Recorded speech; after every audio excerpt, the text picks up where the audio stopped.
గాంధీ జయంతి సందర్భంగా ఈ రోజున కావలి తెలుగుదేశం పార్టీ తరఫున మా ప్రీతమ నాయకులు కావలి నియోజకవర్గ శాసనసభ్యులు దగ్గుమాటి వెంకటకృష్ణారెడ్డి గారి యొక్క సూచనల మేరకు ఈ రోజున గాంధీ విగ్రహానికి ఘనంగా నివాళులర్పించడం జరిగింది. అహింస, శాంతి, సత్యం, నిజాయితీ ద్వారా మనం ఏదైనా సాధించవచ్చు అనేది నిరూపించినటువంటి వ్యక్తి స్వర్గీయ మహాత్మా గాంధీ. వారి యొక్క ఆలోచనలు ఈ రోజున పలు దేశాలలో వారు చూపించినటువంటి మార్గాన్ని అనుసరిస్తున్నారు. ఈ రోజున ప్రపంచవ్యాప్తంగా ఎన్నో యుద్ధాలు జరుగుతున్నాయి, ఎన్నో మారణ హోమాలు జరుగుతున్నాయి. గాంధీజీ గారి యొక్క ఆశయాలను మనం కొనసాగించాలి.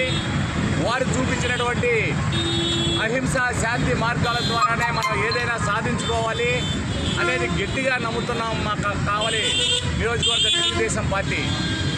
అదే సందర్భంగా వారికి మా తెలుగుదేశం పార్టీ తరఫున ఈ రోజున ఘనమైన నివాళులు అర్పిస్తూ వారి యొక్క ఆశయాలను కొనసాగిస్తామని ఇక్కడికి చేసినటువంటి తెలుగుదేశం పార్టీ శ్రేణులందరి తరఫున కూడా నేను తెలియజేయడం జరుగుతుంది.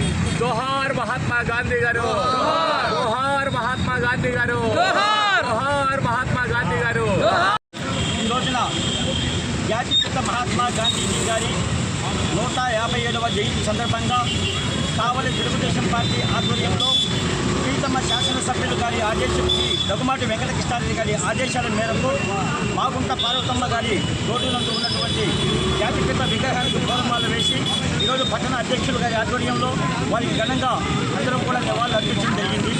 మహాత్మా గాంధీజీ గారు ఆయన కలలు కన్నటువంటి శాంతియుత మార్గంలో, అహింస మార్గంలో ఎప్పుడైతే మనం ముందుకు వెళ్తామో, ఉద్యమాల రూపంలో కాకుండా ఎప్పుడైతే ఈ యొక్క కార్యక్రమాలు వెళ్తామో అప్పుడే ఈ గ్రామీణ ప్రాంతాలు కానీ, పట్టణాలు కానీ, రాష్ట్రం కానీ అభివృద్ధి చెందుతుందని చెప్పి మంచి ఆలోచనలతోటి ఈ రోజున తెలుగుదేశం పార్టీ రాష్ట్ర మరి ముఖ్యమంత్రి వర్యులు నారా చంద్రబాబు నాయుడు గారు కానీ, మరి అదేవిధంగా మంత్రులు కానీ, అదేవిధంగా కావలి పట్టణ ప్రీతమ శాసనసభ్యులు శ్రీ దగ్గుమాటి వెంకటకృష్ణారెడ్డి గారు కానీ గాంధీజీ గారి కలలు కన్నటువంటి వారి యొక్క అడుగుజాడల్లోనే పయనిస్తూ ఈ నియోజకవర్గాన్ని అగ్రగామిగా ఉంచాలని చెప్పి వారు అహర్నిశలు కూడా కృషి చేస్తూ ఉన్నారు.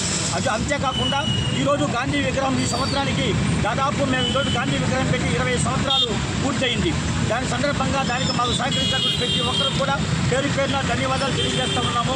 అదేవిధంగా మా ప్రీతమ అమ్మలు కన్నా అమ్మైనటువంటి మాగుంట పార్వతమ్మ గారి ఆశీస్సులతోటి ఆ రోజు 2005లో ఈ యొక్క మార్చి 26వ తేదీన గాంధీజీ విగ్రహాలు మా గుర్తవ్యులు మరి గండి యానాశెట్టి గారి ఆశీస్సులతో ఆ రోజు పెట్టడం జరిగింది. దానికి అందరూ కూడా మాకు చాలా బాగా సహకరించినందుకు ఈరోజు ప్రతి ఒక్కరు కూడా ఈ దగ్గర ఆయన్ని స్మరించుకొని నివాళులు అర్పించుకునే స్థితికి మనకు అవకాశం వచ్చిందంటే వాళ్ళందరూ కూడా మనకు సహాయ సహకారాలు చేశారు కాబట్టి ధన్యవాదాలు తెలియజేస్తూ, అదేవిధంగా ప్రతి ఒక్కరు కూడా ప్రీతమ శాసనసభ్యులు చేస్తున్నటువంటి శాంతియుత మార్గంలో ఈ అభివృద్ధి కార్యక్రమాల్లో చంద్రబాబు నాయుడు గారి ఆశీస్సులతో ప్రతి ఒక్కరూ కూడా ఆ కార్యక్రమాల్లో పాల్గొని ఇటు జువల్దిన హార్బర్ కానీ, పట్టణ మరి 6 లైన్ల రోడ్లు కానీ, అదేవిధంగా మరి రామాయపట్నం పోర్టు కానీ, దామవరం పోర్టు కానీ ఇవన్నీ వస్తున్నాయంటే శాంతియుత మార్గంలో, అహింస మార్గంలో పార్టీలకు అతీతంగా అందరినీ కూడా కలుపుకొని ప్రజలను భాగస్వాములు చేసి, అధికారులు భాగస్వాములు చేసి ఎప్పుడైతే మనం ముందుకు వెళ్తామో ఆ రోజు కూడా మనం అనుకున్నటువంటి లక్ష్యాన్ని మరి మనకు ముందు ఆచరించగలమని చెప్పి ప్రీతమ శాసనసభ్యులు మంచి ఆలోచనలతో ముందుకు వెళ్తూ ఉన్నారు.